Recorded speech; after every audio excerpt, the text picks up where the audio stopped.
Spiritual life is very difficult because it demands sacrifice of your ego. In order to write the scriptures in your heart, you have to break that ego and you have to write in your heart. You cannot be a devotee unless you give up your ahankar. But my separate ways, my separate existence, my separate desire, my separate anger.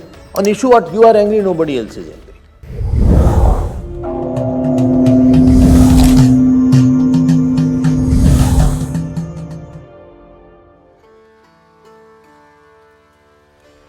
Here about Ganesh is all the words are there.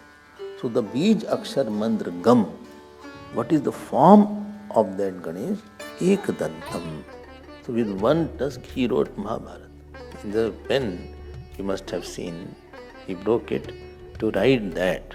Whole Mahabharata was written in that near Vyas Gufa in Badrinath. There is a Ganesh Ji's temple also where Vyas Ji was dictating and he was constantly writing. This teeth sometimes is a sign of your sharpness or through which you eat something.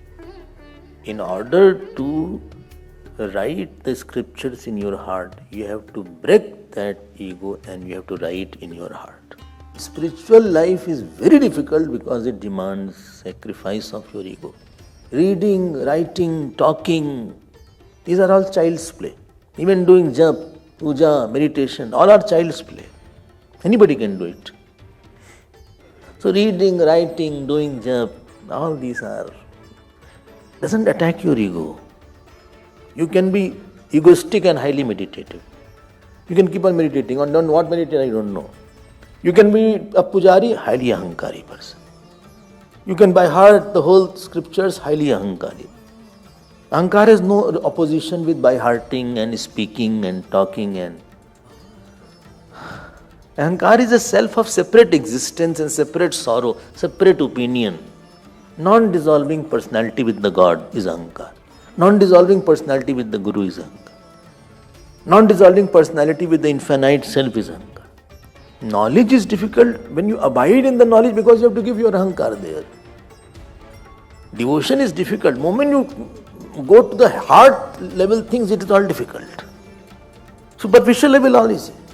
You cannot be a devotee unless you give up your ahankar. But my separate ways, my separate existence, my separate desire, my separate opinion, my separate enjoyment, my separate anger. On issue what you are angry, nobody else is angry. The issue on which you are disturbed, nobody else is disturbed. You don't have a God dissolving personality.